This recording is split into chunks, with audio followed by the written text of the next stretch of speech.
man. Sounds good. Thank you very much. Devin Fry keeping you in the know with traffic here at 7:36. So we've talked about a lot really over the last couple of months or so. More and more reasons for us to be concerned about what's happening with vaping.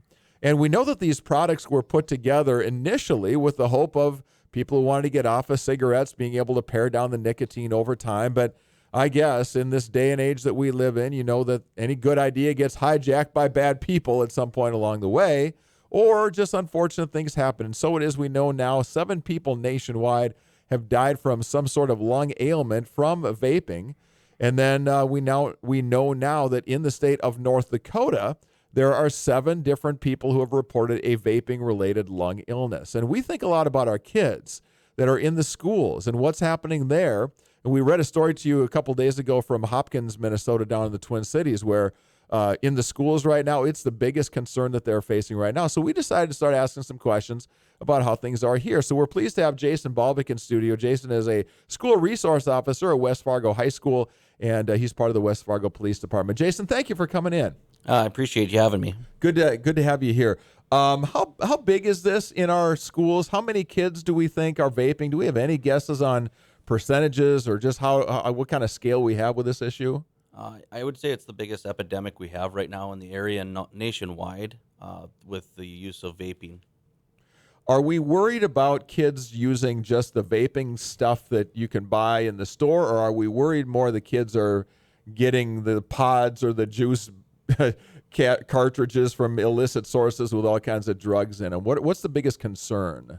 Well, obviously, just with the vaping alone, the nicotine, they use a nicotine salt, which is up to 10 times more potent than the regular nicotine in a cigarette.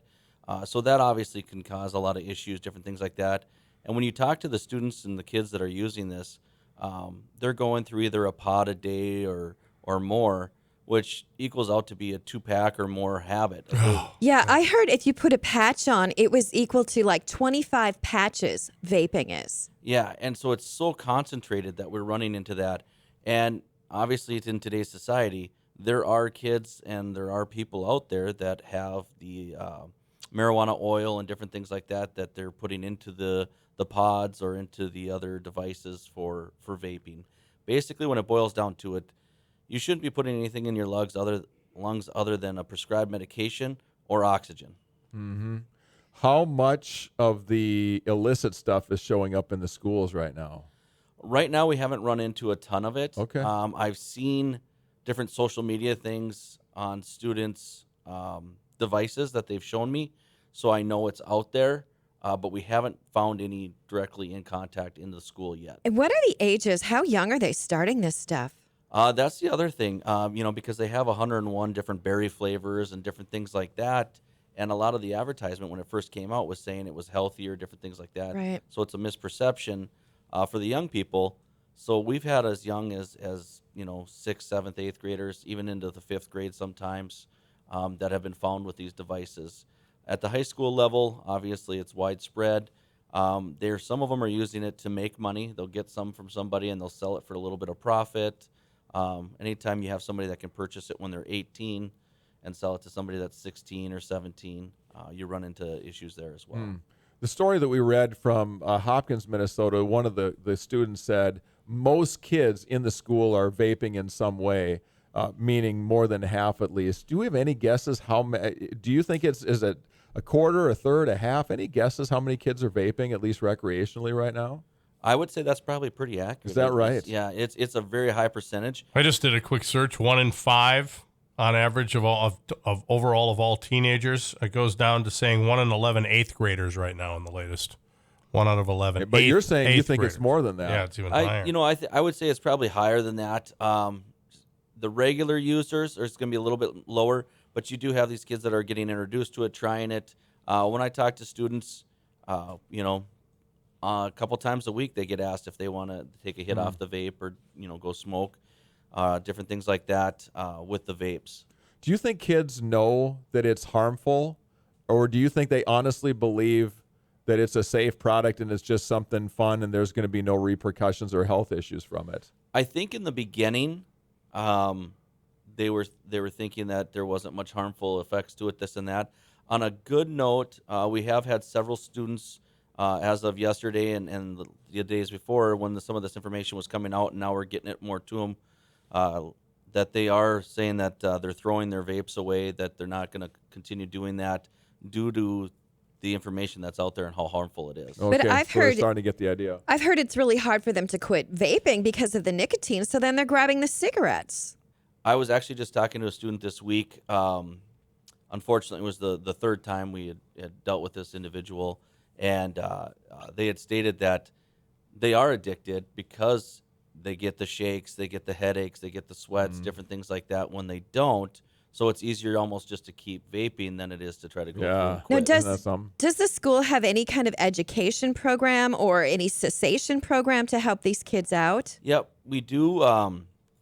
We are working with some of the medical foundations around here on getting the educational portion where they're going to watch a video, write kind of an essay, do some of that stuff. We work a lot with Fargo Cast Public Health. They have a great program that if they do get into trouble with that, we can send them to a class there for the educational purposes. Jason, is there? I've heard some discussions that some schools are having such an issue with this that they've had to limit bathroom hours or shut down bathrooms at certain times, and so the kids can't sneak in there and vape because it's easy. If you got a non-scented product, you might not know. You might not be able to smell like you would a cigarette. How about West Fargo schools? Are you looking at it adjusting bathroom access because of that at all? We are. We've been trying to monitor. We also have staff that when they have that period off, that they'll also help us go through the bathrooms and just kind of do sweeps and different things like that to make sure they're being used what they should be used for. Because we have, obviously, in a school that size, we have a lot of bathrooms, so that they have a lot of options to go different places. Yeah, I'm sure you got corner bathrooms, locker rooms, or whatever. There's not many people in during the course of the day that things could remain under the radar. Anything else we need to know before we let you go about this? Anything else you want to say? I would just be very cautious as far as families goes. West Fargo schools, I know they have some forums coming up. They do talk about different things like this. It's great information for the parents. If the parents have questions, they can always reach out to the SROs or to the schools. We're willing to be helpful. But the big thing is with the juices out there, there's a study out that even the ones that say there's 0 milligrams of nicotine in there have been finding that there is nicotine in those. So even though the student or the person might think there's no nicotine in it, it still has nicotine in it. Yeah, I don't think these things are regulated by the FDA the same way that other things that come off the shelves are. Not to the point they should be at this time. Yeah. Jason, thank you. There's Good different stuff. people mixing up the juices I'm and sure. selling them everywhere. Yeah. Jason, thanks very much for all you do, and God bless you and all your colleagues for doing what you do in our schools. I greatly appreciate it. Thanks for having me on. Jason Balvik, School Resource Officer, West Fargo School District. 744